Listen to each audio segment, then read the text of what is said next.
우리 지난 주에는 아가서 6장 10절 말씀을 본문으로 하여서 주의 사랑하시는 자라는 말씀을 전했습니다. 이제 아가서는 모두 몇 장으로 되어 있을까요? 네, 8장으로 되어 있습니다. 그래서 오늘 8장 5절 상반절 말씀이 본문 말씀이었습니다. 주보에 이렇게 보면 아가 8장 5절하고 뒤에 뭐가 붙어 있어요? 예, A가 아니고 A가 붙어 있죠. A가 붙어 있으면 그 한 절 말씀 중에서 앞에 반만 읽으라는 말이에요. 그래서 오늘 열심히 읽다가 용두삼위격으로 중간에 스르르 끝나버렸는데 너무 많이 읽으셨습니다. 예, 반만 읽는 거예요. A가 붙어 있으면, 만약에 B가 붙어 있으면 어떻게 읽어야 될까요? 예, 뒤쪽 반만 읽으라는 말입니다. 그것을 우리 예배 용어로는 상반절, 하반절 이렇게 표현하기도 합니다. 자, 그러면 아가서 8장 5절 상반절 읽겠습니다. 시작. 그의 사랑하는 자를 의지하고 거친 들에서 올라오는 여자가 누구인가? 아멘. 예, 아주 짧은 말씀을 오늘 본문으로 정하여서 아가서 전체 전반적으로 말씀을 전하도록 하겠습니다. 이 아가서는 신랑과 신부의 노래입니다. 그죠? 사랑하는 남녀 사이에 부르는 노래고, 그 남녀 사이의 사랑을 지켜보면서 또 친구들이 감탄하여서 또 근심하여서 합창으로 부르는 그런 구절들이 군데군데 나옵니다. 그래서 오늘 8장 5절 말씀은 이 친구들의 옆에서 이렇게 감탄하여서 부르는 노래입니다. 그래서 여기 문장이 거친 들에서 올라오는 여자가 누구인가라는 의문문의 형태로 지금 끝나 있는데, 이거는 몰라서 그 여자가 누구지? 하고 질문하는 게 아닙니다. 우리 지난주에 본문이었던 6장 10절도 한번 볼까요? 여기서도 그 여자가 누구인가 하고 어떤 여자를 찾고 있습니다. 6장 10절 시작.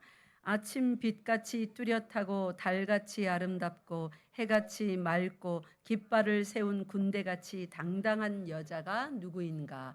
여기도 역시 의문문의 형태입니다. 그래서 이 의문문은 진짜 몰라서 그 여자가 누구지 하고 질문하는 게 아닙니다.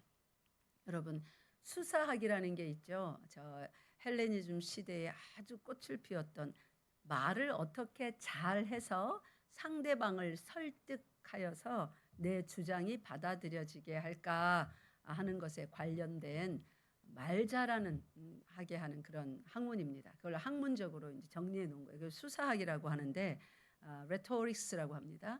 이 수사학적인 문장이에요. 그래서 그 여자가 누구인가 할 때 의문문이 아니라 우리 어린 아이들한테 어떤 이제 여러분의 집에 자녀가 어린데 제법 놀라운 말을 하잖아요. 그러면 와, 그런 말을 이게 누구지? 누군지 몰라서 하는 겁니까? 자기 아들, 딸도 못 알아보다니요. 큰일 나겠죠. 알지만 너무 놀라운 말을 하고 너무 지혜로우니까, 새로운 지식을 배웠으니까 감탄하여서 와, 이게 누구야? 그렇게 질문한 적이 여러분 있을 겁니다. 이게 바로 그러한 종류의 문장입니다. 몰라서 묻는 게 아니라 이제 친구들은 그가 누군지 다 알지만 너무나 아름답고 놀라워서 이 여자를 감탄하여 그렇게 부르는 감탄의 노래입니다. 그래서 이 이제 신랑과 신부의 노래, 솔로몬 왕과 술람미 여인 두 사이의 사랑의 노래인데, 이거는 단순히 뭐 순결한 사랑, 아름다운 사랑, 남녀 간의 사랑, 그걸 지금 말하는 게 아니라 성경 전체의 흐름에서 보면 그리스도와 교회 사이의 사랑, 하나님과 언약 백성 사이의 사랑을 보여주는, 그러니까 그 아름다운 완전한 사랑을 보여주는 그런 사랑 노래 책입니다. 이제 여기에 사랑의 흐름을 보면 1장부터 2장 7절까지는 사랑의 시작, 또 얼마나 두 사람이 서로 사모하는지 그런 것을 말했습니다. 자, 오늘은 이 아가서 마지막 시간이 될지도 모르므로 1장 2절, 자, 첫 번의 사랑의 시작과 사모함에서 가장 중요 구절인 1장 2절 함께 읽겠습니다. 시작. 내게 입맞추기를 원하니 내 사랑이 포도주보다 나음이로구나. 아멘. 이 여인의, 술람미 여인의 노래였습니다. 이제 조금 진행돼서 2장 8절부터 3장 5절까지 가면 신랑의 초청이 나옵니다. 이제 신랑 되시는 그 솔로몬 왕이 술람미 여인을 초청하는, 바로 예수 그리스도의 우리를 향한 초청이라고 할 수 있죠. 여기서 가장 중요한 구절이 2장 10절, 올해의 우리 교회의 주제입니다. 2장 10절 읽겠습니다. 시작. 나의 사랑하는 자가 내게 말하여 이르기를 나의 사랑 내 어여쁜 자야 일어나서 함께 가자. 아멘. 이제 이 신랑의 초청이 있고 나서, 신랑의 초청이 있으면 이제 뭘 해야 될까요? 결혼식을 해야 되겠죠. 그죠? 그래서 3장 6절부터 5장 1절까지는 혼인 행렬과 연합의 기쁨, 즉 결혼의 기쁨에 대해서 노래합니다. 이 중에서는 4장 10절이 가장 중요한 구절인데, 자, 4장 10절 함께 읽겠습니다. 신랑이 신부에게 이렇게 말합니다. 시작. 내 누이 내 신부야, 내 사랑이 어찌 그리 아름다운지, 내 사랑은 포도주보다 진하고 내 기름의 향기는 각양 향품보다 향기롭구나. 아멘. 이제 신랑은 그 눈이 온통 신부에게 향하 있고 그 콜에서는 온 천지가 신부의 향기로 가득 차 있습니다. 완전 사랑에 깊이 몰입되어 있는, 빠져 있는 그런 모습이죠. 이제 그 다음에 결혼하면 마냥 허니문, 달콤한 사랑이 계속될까요? 무슨 시기가 찾아옵니까? 갈등의 시기가 찾아오죠. 아무리 사랑하는 부부도 이 갈등의 시기가 곧 찾아옵니다. 그래서 이제 5장 2절부터 6장 13절까지 사랑의 갈등과 회복에 대해서 노래합니다. 그래서 막 떨어져서 서로 찾기도 하고, 이제 정말 헤어지는 것인가 불안해하기도 하고, 동네 사람들한테 어디 있는가 막 찾아보라고 같이 찾자고 부탁도 하고, 그런 사랑의 갈등, 그 다음에 회복이 나오는데, 여기서 가장 중요한 구절 5장 10절 읽겠습니다. 5장 10절 시작. 내 사랑하는 자는 희고도 붉어 많은 사람 가운데에 뛰어나구나. 아멘. 신부가 신랑을 이렇게 표현하면서 간절히 찾는 그런 대목이 이어집니다. 그러다가 이제 7장 1절부터 8장 4절 이제 끝장쯤에 이르르면 성숙한 사랑과 드디어 아름답게, 원래 술람미 여인은 뭐 하던 사람이었어요? 포도원에서 포도농사 짓던, 밭일하던, 과수원 일하던 여인입니다. 그러니까 피부도 검고 피부도 아주 거친 그런 여인입니다. 고운 이 부잣집에 방 안에 앉아 이렇게 섬김을 받던 그런 교수가 아닙니다. 거친 이 과수원에서 일하던 사람입니다. 그런데 그 사람이 속에 지식이 가득 차게 되고 겉모양도 아름답게 되고 고상한 이 이제 교양 있는 왕에게 합당한 그런 여인의 모습으로 점점 변화해가는 성숙한 사랑과 아름다운 신부의 모습이 7장 1절부터 8장 4절까지 이어집니다. 우리 7장 10절 같이 읽겠습니다. 7장 10절입니다. 시작.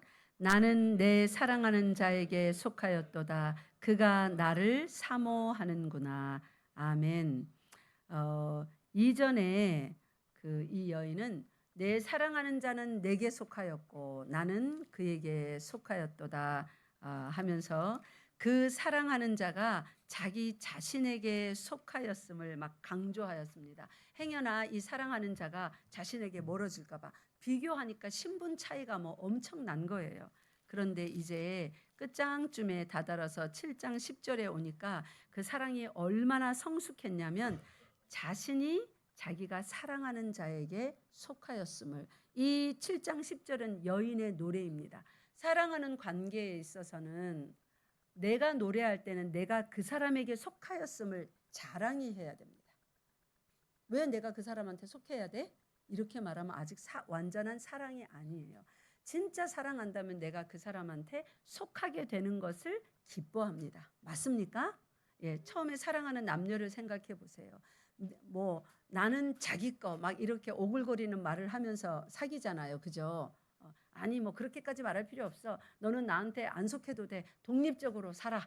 결혼 서류에 사인은 하지만 네가 나한테 속할 필요는 없어. 이렇게 말한다면 오히려 섭섭할걸요. 진짜 사랑하면 속하기를 원해요. 그래서 이거는 여인의 노래니까 여인이 노래할 때는 나는 당신에게 속했습니다. 남자가 노래할 때는요. 나는 당신에게 속했습니다. 그래서 이제 이 여인의 노래가 내 사랑하는 사람은 내게 속하였고 이전에 앞에서는 초반에는 그렇게 먼저 노래했거든요. 이제 이 마지막에 와서 성숙한 사랑에 이르르니까 자신의 것을 다 버리고 자기 사랑하는 사람에게 속한 것을 찬양합니다. 그러면서 그가 나를 사모하는구나 안심합니다. 내가 당신에게 온전히 속하였습니다. 당신이 나를 참으로 사랑하고 사모하기에 내가 이제 그것을 고백합니다 하고 고백합니다. 이제 오늘 본문이 시작되는 그리고 이 전체 아가서의 제일 마지막 부분인 8장 5절부터 14절 이 부분은 사랑의 완성과 그 사랑의 완전함에 대한 확증이 있는 부분인데 가장 중요 구절은 8장 6절부터 7절입니다. 6절 7절 같이 읽겠습니다. 시작.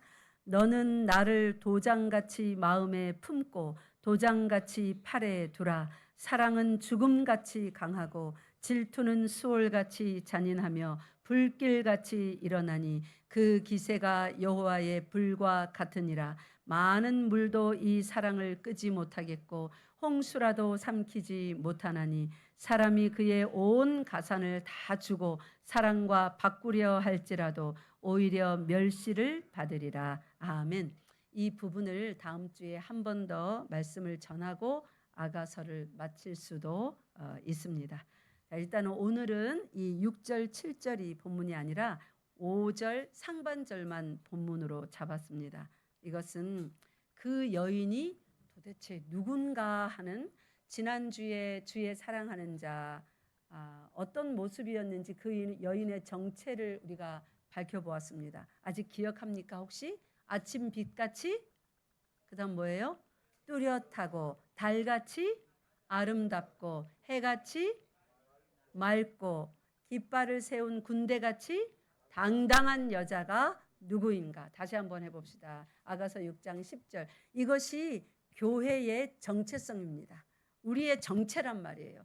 겉으로는 이렇게 별 볼 일 없고 뭐 우리가 특별한 게 뭐가 있습니까? 그죠? 다 그만하죠. 그러나 하나님이 보시는 우리는 예수 그리스도 안에서 완성된 우리의 정체성은 아가서 6장 10절에서 밝히는 것처럼 이렇게 대단한 특별한 그 누구도 비교가 할 수 없는 비교될 수 없는 그런 독보적인 존재가 되는 것입니다. 지금부터 이제 읽는 그 본문의 여인의 모습은 바로 여러분 자신입니다. 그것을 인식하면서 아가서 6장 10절 함께 암송해 봅시다. 시작. 아침 빛같이 뚜렷하고 달같이 아름답고 해같이 맑고 깃발을 세운 군대같이 당당한 여자가 누구인가? 누구입니까? 해보세요. 접니다. 바로 접니다. 예, 아멘. 예, 바로 우리입니다. 우리 서권사님 우리 교회에서 연세가 제일 많으신데 90이 훌쩍 넘어가셨죠. 그런데 하나님 눈에 보시기에는 어떻다고요? 피부가 쭈글쭈글해서 많이 노쇠한 허리도 바로 펴지 못하는 힘이 없는 아니요. 하나님 보시기에는 자 우리 서권사님이 어떤 모습인지 우리 다 같이 해봅시다. 시작. 아침 빛같이 뚜렷하고 달같이 아름답고 해같이 맑고 깃발을 세운 군대같이 당당한 여자가 누구인가? 바로 서영애 권사님입니다. 아멘. 우리 교회에서 가장 지금 어린 아기가 누굽니까? 이안. 지금 2개월하고 며칠 됐더라고요. 가장 어린 아기인데 그 아기의 구체적인 모습이 바로 성경에 기록됐어요. 그러니까 부모들은 아기를 낳으면 우리 라온이도 이한이도 또 유엘이도 앞으로 태어날 우리 홍 박사님은 뭐라 그랬죠? 본명이 이래, 홍이래. 이런 어린 아기들, 얘를 어떻게 키울지 걱정 근심할 필요가 없습니다. 어떻게 키워야 돼요? 아가서 6장 10절이 우리 모든 아기들의, 그리고 여기 앉은 우리 모두의 구체적인 하나님 앞에서의 모습입니다. 그러니까 아침 빛같이 뚜렷하게 키워야 되고 흐리멍텅한 생각으로 자라도록 놓아두면 안 됩니다. 그러려면 어떻게 해야 돼요? 말만 할 수 있으면 학원 보낼까요? 뚜렷하게 키우려고? 아니요, 그럼 망합니다. 애들 망치려면 일찍 학원 보내세요. 학원 그렇게 일찍 보내면 안 됩니다. 초등학교 가서 보내도, 아니면 중학교 가서 좀 부진한 과목 조금 더 오든지, 학원은 될 수 있으면 많이 보내지 마세요. 그러면 뭐 보낼까요? 성경을 읽혀야 돼요. 차라리 교회로 보내세요. 그래서 어릴 때부터 성경 암송을 많이 시키세요. 그래야 어둠에서 분리되어서 아침빛같이 뚜렷한 자기 주관이 이때 똥꼬집이 아니라 지혜로운, 지식이 넘치는 주관을 가진 아이로 자라납니다.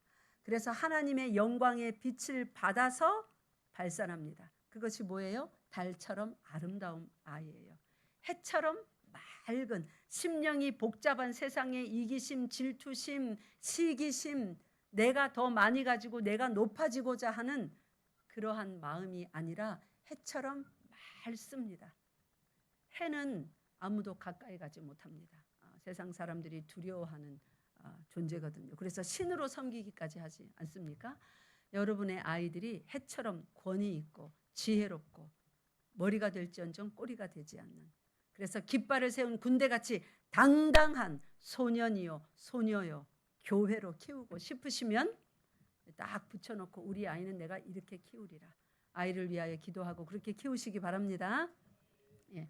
주일학교도 그래서 그렇게 선명한 목표를 가지고 아이들을 교육하고, 각 가정에서 가정 예배 드릴 때 무조건 부모라고 부모의 말로 훈계하지 마십시오. 이런 말을 들어서 예수님처럼 하나님과 사람들 앞에 사랑스러워 가시더라. 그 사랑스러움이 뭔지, 아이돌 춤 흉내내고 몸을 베베껴오는 이 희한한 무슨 뱀입니까?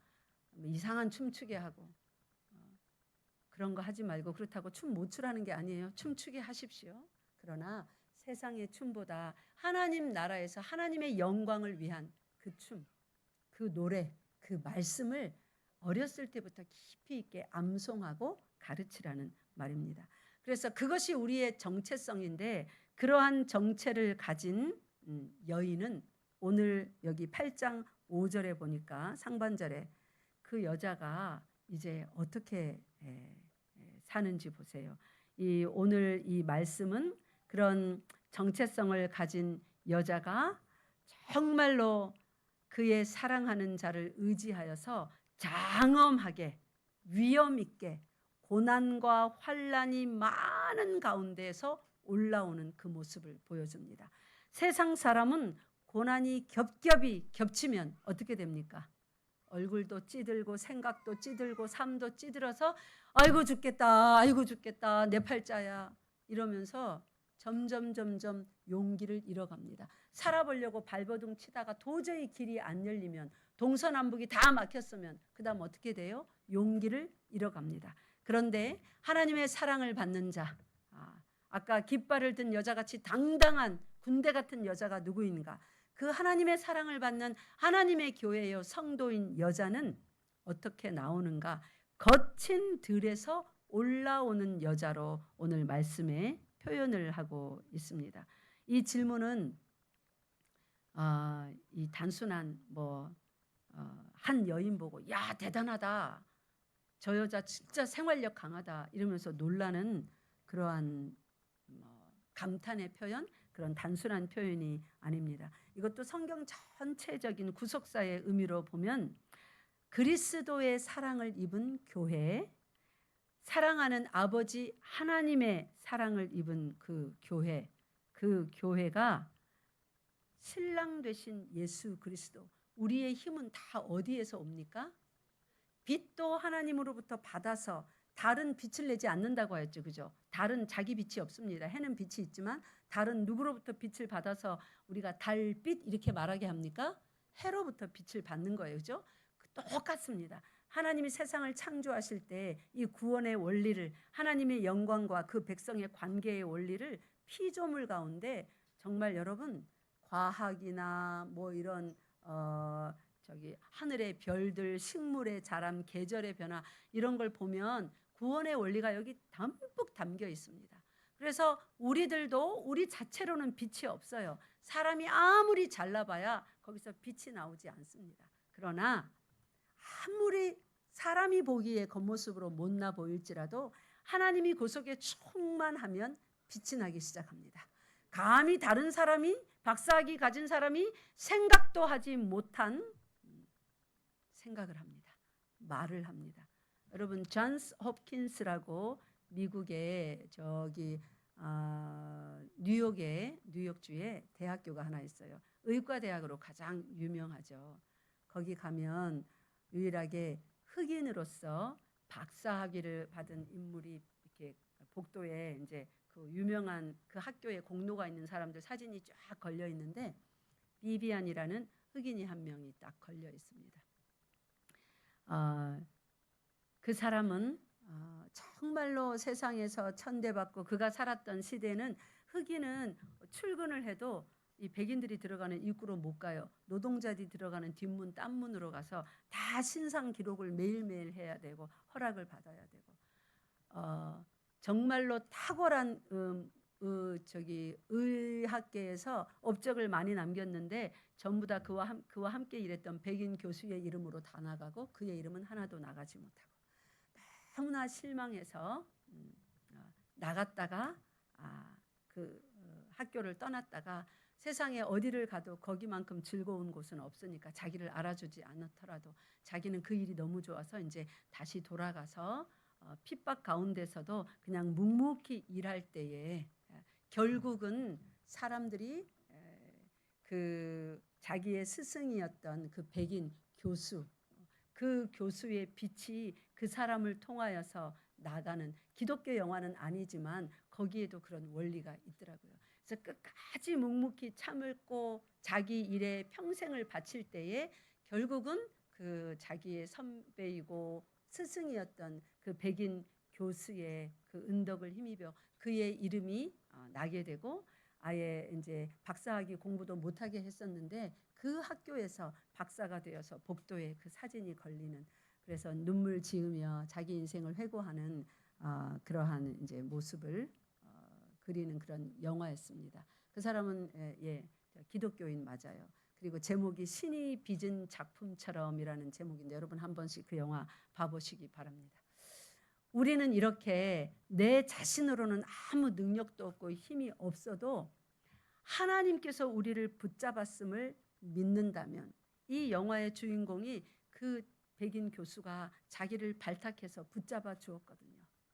자기의 꿈을 이루지 못한다고 사회를 원망하고 시대를 원망하면서 떠나버렸다가 다시 와서 결국은 그 빛이 그를 통하여 나가서 인생을 만족하게 살았던 것처럼 우리는 세상이 우리를 알아주지 않습니다. 아무리 열심히 살려고 해도 우리 실력 갖고는 안 됩니다. 왜냐하면 자꾸만 더 높은 실력의 사람이 나오는 거예요. 더 많은 재력가가 나오는 거예요. 더 높은 지혜로운 사람이 나오는 것입니다. 그래서 우리가 사람들과 경쟁하려 하면 아무리 열심히 코피 터지게 힘을 다해도 나보다 잘난 사람은 계속 나옵니다. 그럴 때에 어떻게 하나님이 신명기서에 약속했잖아요. 하나님의 말씀을 잘 믿으면 따르면 순종하면 하나님을 믿으면 머리가 될지언정 어떻게 해요? 꼬리가 되지 않겠다고. 이거 거짓말입니까?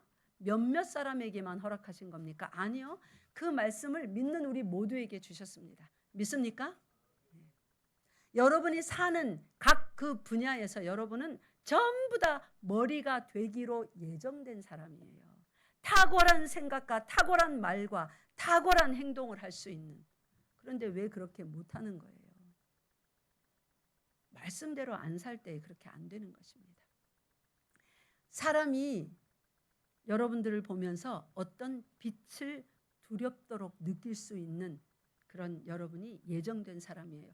저 사람 말단인데, 저 사람 나보다 뭐 학교도 안 좋은 거 나왔는데 별 볼 일 없는데, 감히 함부로 대하지 못하는 존귀한 빛이 여러분에게서 나갈 수 있습니다. 여러분 말 중에, 여러분 생각하는 방식 중에, 여러분 행하는 방식 중에 굉장히 어려운 일들이 많음에도 불구하고 그거를 성경에서는 올라간다 이렇게 표현합니다. 자, 우리 올라간다는, 거친 들에서 올라오는 여자가 누구인가? 이 올라간다는 말이 히브리어로 미트라페켓라고 한 말인데 좀 어렵습니다.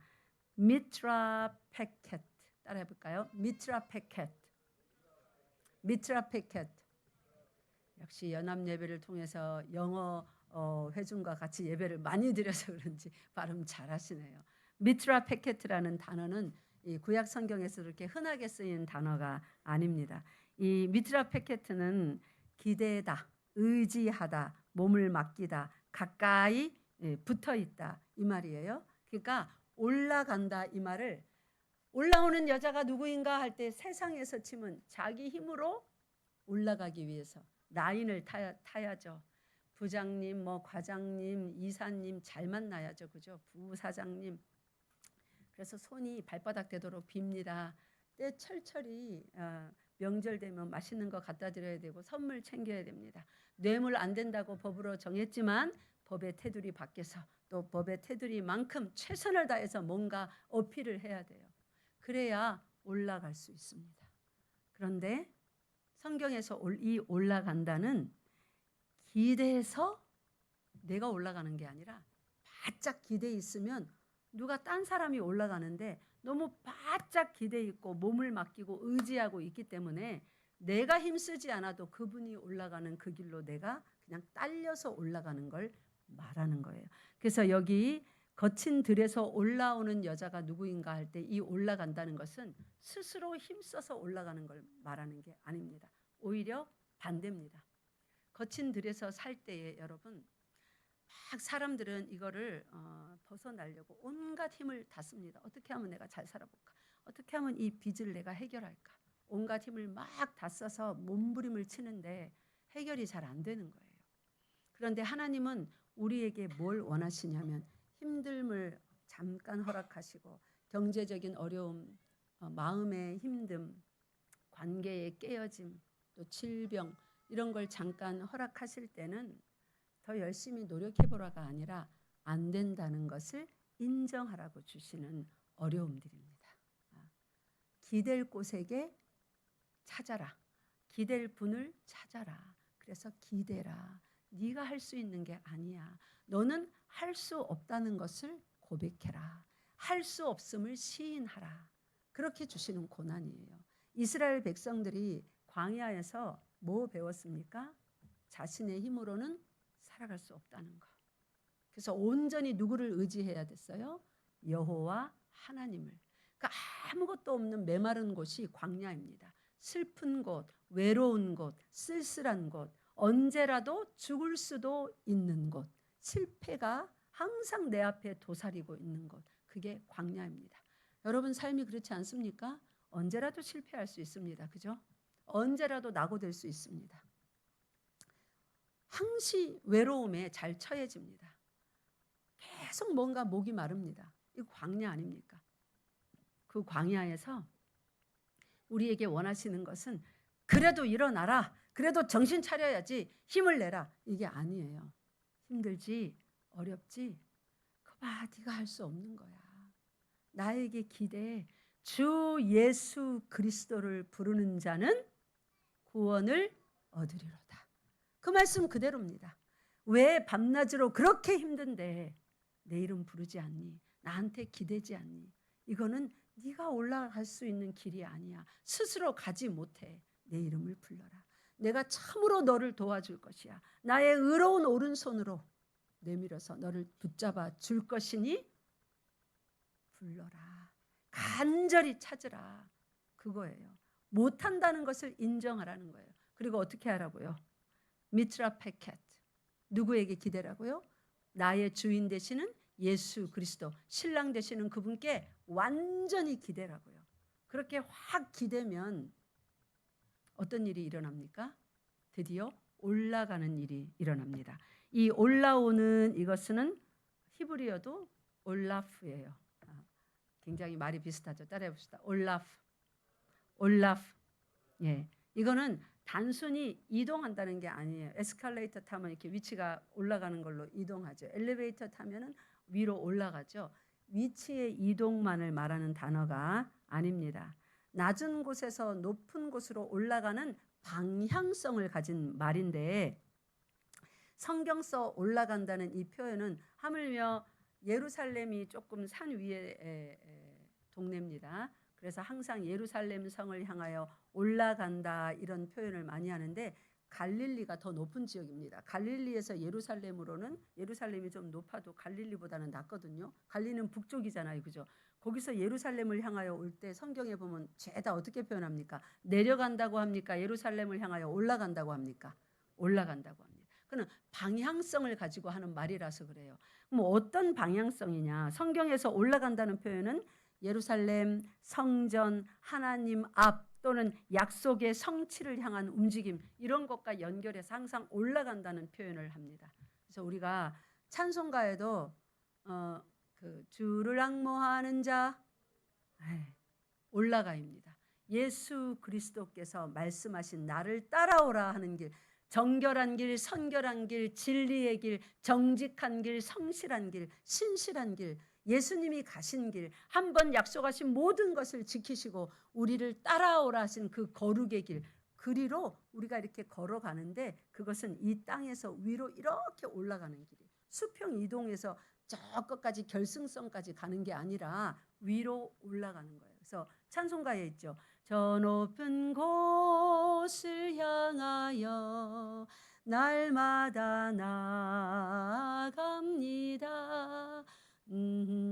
정성 다하여 라라라라라라라. 내 주여 내 주여 내 발붙드사 그곳에 있게 하소서. 그곳은 빛과 사랑이 언제나 넘치옵니다. 아멘. 내 주여 내 발 붙드사. 왜 발을 붙들어야 될까요? 위로 올라가는 게 만만치 않거든요. 쉽지 않거든요. 이제 초신자였다가 신앙생활 한 5, 6년 하면서 이제 조금 신앙이 들어가고 이제 좀 직분 받고 뭘 하려고 그러면 이 사단이 말할 수 없이 흔들거든요. 사람 말을 통하여서, 어떤 상황을 통하여서. 그러니까 올라가다가 쭈루루루루룩 미끄럼칠 칠 수 있습니다. 올라가다가 멈추어 서서 이게 맞나 아니나 두리번 의심할 수 있습니다. 언제든지 사단이 베드로전서 1장에 보면 어떻게까지 공격을 합니까? 우리 원수 마귀가, 대적이 뭐처럼요? 우는 사자. 힘 있을 때 울죠. 왕하고 앞에 이 적들을 놓고 포효하며 자기의 영역을 표시하고 자기의 위엄을 나타날 때 으르렁거리며 크게 포효합니다. 그러니까 사단이 여기는 내 왕국이야. 말하자면 내 지역이야. 언제 내가 너를 삼킬 수 있을까? 틈을 보이는 시점을 노립니다. 그러니 사랑하는 여러분, 하나님께서 우리에게, 마귀에게 뭘 주지 말라고 합니까? 틈을 주지 말라고 합니다. 마귀에게 틈을 주지 않으려면 어떻게 할까요? 사랑하는 부부 사이에 사랑의 금이 가려면 어떻게 해야 돼요? 옆집 아저씨가 뒷집 아줌마가 보면서 저 부부 사이가 별로 안 좋네? 눈치채야죠. 그래야 슬쩍 우리 차 한잔 할까요? 말을 이제 막 건네죠. 바람 피게 하려고. 그러니까 예수 그리스도와 사이가 별로 안 좋으면 마귀가 틈을 탑니다. 그러지 말고 오늘 하루 그냥 놀아. 기분도 그런데. 그거 맨날 가는 거 그거 꼭 가야 돼? 오늘 몸도 안 좋잖아. 틈을 비집고 들어옵니다. 그러니까 우리는 틈을 주지 않으려면 어떻게 해야 됩니까? 아까 우리 저 단어 하나 배웠죠. 미트라펫 캣. 어떻게 해요? 바짝 기대어야 됩니다. 예수 그리스도께 몸을 의지해야 됩니다. 그분의 이름을 날마다 부르고 말씀을 날마다 읽고 암송하고 묵상하고 예배에 빠지지 않고 와서 말씀을 듣고 나 자신을 부인하고 나 자신을 쳐서 복종시키고 나는 이렇게 하고 싶어도 그게 말씀을 배워보니까 말씀에 비춰서 옳지 않으면요. 누구 뜻을 꺾어야 됩니까? 내 뜻을 꺾고. 근데 이게 쉽지 않단 말이죠. 그러니까 중보기도가 필요한 거예요. 옆에서 보면서 이분 지금 힘든 것 같다 하면 정죄하고 판단하고 가르치를 들고 그러지 말고 은밀하게 뒤에서 기도로 받쳐줘야 돼. 뭐 이렇게 쓰러지다가 어떻게 할까요? 다시 일어나는 겁니다.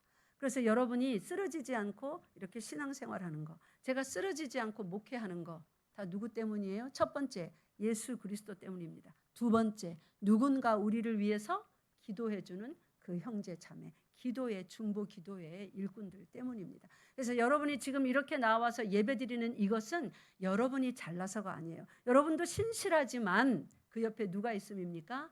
중보 기도해주는 공동체가 있기 때문입니다. 그 속에 누가 있기 때문입니까? 예수 그리스도께서 신랑이 되셔서 대장 되셔서 우리가 기댈 수 있도록 우리 몸을 완전히 맡길 수 있도록 힘 다 빠져도 올라갈 수 있도록 붙드시도록 붙들어 주시는 예수 그리스도가 있기 때문입니다. 그래서 자 다시 봅시다. 5절 상반절에 거친 들에서 올라오는 여자가 누구인가? 이 거친 들은 광야를 말하고 바로 우리가 살고 있는 인생길을 의미합니다. 이 거친 들에서 올라오는 여자가 누구인가? 가만히 봤더니 이 여자가 어떻게 하고 올라옵니까? 그의 사랑하는 자를 의지하고, 네, 이 여자가 올라오는데 사랑하는 자를 의지하고 올라옵니다. 기대고 올라온다는 거예요. 사랑하는 성도 여러분, 여러분은 지금 삶에서 어떤 어려운 일들을 겪어가고 있습니까? 육신의 어려움, 피곤함, 일이 너무 많음. 제가 우리 집사님 한 분에게 물어봤더니 제가 그랬어요. 아직 직장에 이제 간지 얼마 안 돼서 힘드시죠? 그러니까 아직도 늘 모르는 것 투성이고 맨날 야단 맞아가면서 일합니다. 얼마나 힘들어요. 월급은 받지만 칭찬받으면서 일해도 힘든데 일이라는 게 맨날 잘 못한다 틀렸다 야단 맞아가면서 배우면서 일하려면 진짜 힘들죠. 우리가 살아가는 인생이 학교에서도 직장에서도 가정에서도 친구들 사이에서도 또 나 혼자 있는 시간에서도 결코 녹록지 않습니다. 몸은 일에 찌들어서 피곤하고 그러면서도 이만큼 돈으로 내가 잘 살아갈 수 있을까? 가정 경제를 생각하며 계산해 볼 때 늘 맞지 않습니다. 항상 모자랍니다. 그리고 미래에 보니까 이런 굵직굵직한 집안 대소사가 다가오는데 그 일들을 준비하기에 턱없이 부족한 돈이 오늘 내 손에 있는 겁니다. 이러면 어떡할까? 저러면 어떡할까? 그래서 염려들이 막 다가옵니다. 그리고 또 사람과의 관계적인 어려움이 있어서 내 마음에 생각에 또 어려움들이 막 찾아옵니다. 외롭습니다. 때때로 슬픕니다. 그러다가 뭐 우울증까지 겹치기도 합니다. 인생에 여러 번 찾아오는 어떤 기점들이 있습니다. 사춘기가 있죠. 또 뭐가 있어요? 갱년기도 있죠. 요새는 뭐 오춘기도 있다고 그러더라고요. 50대 들어서면 시작되는. 그리고 40대에 사춘기 또 있다고 그러더라고요. 40대 분들 사춘기 왔습니까? 중2처럼 무섭대요. 참으로 힘들죠. 우리의 영혼 육이. 그런데 이 피곤한 영혼 육을 완전히 눕혀서 기댈 수 있도록 그래서 끌려갈 수 있도록 예수님이 모셔갈 수 있도록 이 아가서 전체 8장에 우리의 신랑 되신 그분의 아름다움과 강함과 넉넉함과 그 품의 따뜻함 그런 것을 전체가 말하고 있습니다. 그래서 이제 아가서 8장에 오니까 그 술람미 여인 과수원에서 시커먼 모습으로 거친 살결로 이 포도 농사나 짓던 그 여인이 나중에 얼마나 아름답게 변하고 사랑에 대한 확신을 가지고 사는지 이제 위로 올라가는 이 거룩한 삶을 살게 되는지 그 비결을 오늘 아가서 제일 결론 부분에 말하고 있는데 비결이 뭐예요? 그의 사랑하는 자를 의지하고. 따라합시다. 그의 사랑하는 자를 의지하고. 그의 사랑하는 자를 의지하고. 찬송가 후렴에 이런 찬송이 있습니다. 의지하세 의지하세 주 의지하세. 그 다음 뭐예요? 구하시네 구하시네 곧 구하시네. 우리 찬송가 가사 한번 띄워줘 보세요. 그 찬양 1절만 부릅시다. 죄 짐에 눌린 사람은, 그 찬양이죠. 몇 장이죠?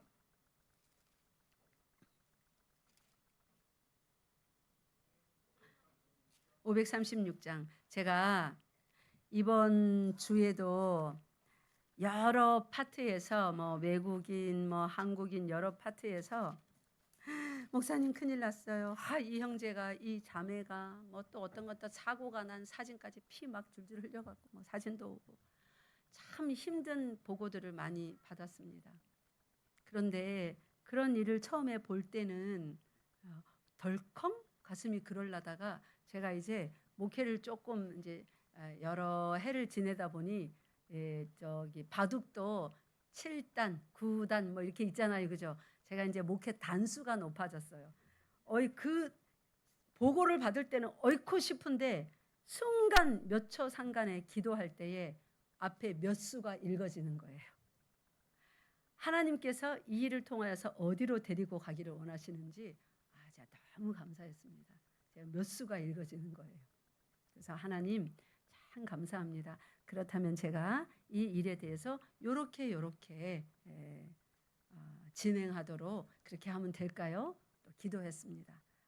하나님께서 이렇게 하라고 또 응답해 주셨습니다. 그래서 제가 그 몇 가지 보고에 대해서 아무 염려하지 않고 법적인 문제까지 있을 수 있는 뭐 그런 일도 있었고 또 불법 신분의 성도가 있었는데 그 일 때문에 진짜 큰일 날 뻔한 그런 뭐 일이 되기도 하고 뭐 또 한국인 성도, 외국인 성도 뭐 하여튼 가지가지. 그런데 그때에 깨달았어요. 내가 예수 그리스도께 기대어 있는 성도구나, 신부구나. 진짜 좋다. 이럴 때 예수님 아니었으면 어쩔 뻔했나. 이게 만약에 제가 하고 있는 사업이라 칩시다. 어째야 될까요? 잠을 못 자겠죠. 사업이 아닙니다. 하나님의 거룩한 나라의 공동체고 하나님이 중심이시고 하나님이 앞에 서 계시고 하나님이 뒤에서 미시고 하나님이 아예 둘러싸고 있습니다. 그의 영광으로 누가 감히 건든단 말입니까? 의지합시다. 예수 그리스도를. 우리 1절 찬양합시다. 박수 치면서 힘차게 찬양합시다. 죄 짐에 눌린 사람은 다 죽기나 오라. 주 말씀 의지할 때에 곧 평안 얻으리. 의지하세 의지하세 의지하세 주 의지하세. 구하시네 구하시네 구하시네. 의지하세. 다시 한번 찬양합니다. 의지하세 의지하세 주 의지하세. 구하시네 구하시네 곧 구하시네. 아멘. 교회는 그 군대의, 예수 그리스도의 군대라고 그러죠. 교회를. 그 군대의 힘은 자기 확신이 아닙니다. 세상 사람들은 자기 확신이 있을 때 힘을 냅니다. 그래서 스펙을 쌓잖아요. 뭔 자격증 뭐 어디서 일했었고 어디서 상 탔고 나는 키가 몇이고 내 몸 사이즈는 나는 식스팩이 있고 막 그래서 머리끝부터 발끝까지 외모를 가꾸고 스펙을 쌓습니다. 이력서에 쓸 것이 많아야 됩니다. 자기 확신이 있을 때 힘을 내는데 교회의 힘은 사랑하는 자에게 기대어 있음으로써 내가 힘이 하나도 없는 존재임을, 내가 아무것도 못하는 무능력자임을 고백하고 우리의 사랑하는 자 예수 그리스도에게 기댈 때 거기서 교회의 힘이 나옵니다. 성도의 힘이 나옵니다. 굉장히 역설적이죠. 세상은 자기 확신에 가득 차야 되는데 자기에게 뭐 잘난 것이 없으면, 확신이 없으면 아무것도 못하죠. 어디 이력서도 못 내밀죠. 그런데 교회는 그렇지 않습니다. 저는 너무너무 많이 들어봤어요. 이력서 낼 만한 상황도 아닌데 조건이 너무 안 맞아서 하나님을 깊이 있게 믿고 예수 그리스도를 붙들고 기도할 때에, 믿음으로 나갈 때에 회사에서 먼저 그 사람한테 저는 그런 자격이 안 되는데, 대학 안 나왔는데, 그 전공 안 돼. 괜찮습니다. 우리는 당신이 필요합니다. 그렇게 스카웃해 간 얘기를 너무너무 많이 알고 있습니다. 옛날 얘기 말고 제가 실제 경험한 이제 제자들, 제가 아는 분들. 여러분, 주를 의지하면 여러분 그 살고 있는 여러분의 인생의 어떤 조건들 있잖아요. 그죠? 교육, 부모, 가정 환경, 재산, 내 외모, 내 실력, 그런 거를 뛰어넘습니다. 누구에게 기대면? 예수 그리스도께, 우리의 신랑께 기대면, 기대서 올라가는 것을 신앙생활이라 하고 세상에서도 성공할 수 있습니다. 그래서 신명기에 약속해 주신 거예요. 머리가 될지언정 꼬리가 되지 않게. 각 분야에서 탁월한 삶을 살게 해주십니다. 만족한 삶을 살게 해주십니다. 믿습니까? 자녀들에게 꼭 가르치십시오. 이거 외에는 방법이 없습니다. 하나님의 자녀들이 이것 외에 어느 정점에 달했다, 바로 열매를 따려는 순간에 하나님이 쳐버리십니다. 그 열매 따먹고 승승장구하면 하나님께로부터 더 멀어지겠죠. 절대로 성공할 수 없습니다. 그러나 실력이 좀 부족해도, 별것 아닌 존재 같아도 예수 그리스도께 마음과 생각과 몸을, 시간을, 삶을 드리면, 반드시 그렇게 기대면, 내가 할 수 없음을 고백하면 올라가는 삶이 여러분 인생 내내 펼쳐질 줄로 믿으시기 바랍니다. 그래서 교회는 자기 힘을 내려놓을 때 전투할 수 있습니다. 교회는 신랑의 사랑 안에서만 광야를 통과하고 사명을 감당할 수 있습니다. 믿습니까? 예. 그래서 교회는 새벽 빛처럼 떠오릅니다. 달처럼 아름답고 해처럼 맑고 깃발을 세운 군대처럼 위엄 있게 서 있습니다. 이런 교회는 예수 그리스도의 신부이며, 이 신부가 힘을 발휘해서 무언가 하려면 반드시 신랑께 기대어야지, 내가 해보겠다 자기 확신을 주장하면 아무것도 할 수 없습니다. 그래서 이 교회를 오늘 이 아가서 마치는 이 8장 5절에 전쟁터로 나가는 신부의 모습으로 그리고 있습니다. 교회는, 성도는 가녀리고 뭐 아무것도 할 수 없을 것 같은 여성으로 비유합니다. 신부입니다. 그래서 여성으로 비유하는 것은 자기 힘을 내려놓으라는 거예요. 남성으로 묘사하지 않습니다. 교회를 항상 성경에 보면 여성으로 묘사합니다. 그 말은 남자와 여자 중에 여성이 그래도 육신의 힘이 좀 약한 존재 아닙니까? 그러니까 교회는 힘을 빼라는 거예요. 힘을 빼고, 그런데 동시에 전진하는 군대, 승리하는 군대로 묘사합니다. 교회를. 그죠? 어떻게 여성인데 힘이 없는데 전진을 하며 모든 싸움에서 승리를 할 수 있습니까? 어떻게 해요? 신랑이신 예수께 기댐으로써. 그게 교회의 승리의 비결입니다. 그래서 우리 교회는, 우리 교회가 뭘 얼만큼 갖추었나, 실력을, 재정을, 인적 자원을, 그런 거 보지 맙시다. 한 사람 한 사람이 얼마나 예수 그리스도께 기대었는가, 내가 무능력하고 아무것도 할 수 없는 죄인인 것을 인정하는가, 우리 이것을 체크해 봅시다. 그렇게 예수 그리스도께 기댈 때 가장 강력한 교회가 될 수 있음을 믿으시기 바랍니다. 그것이 참된 교회의 모습입니다. 교회는 어린 양의 피로 씻김받은 신부이며, 그 동시에 복음의 깃발을 들고 세상 속으로 파송받은 전진하는 군대입니다. 그래서 8장 5절에 그 여인은 이렇게 말할 수 있습니다.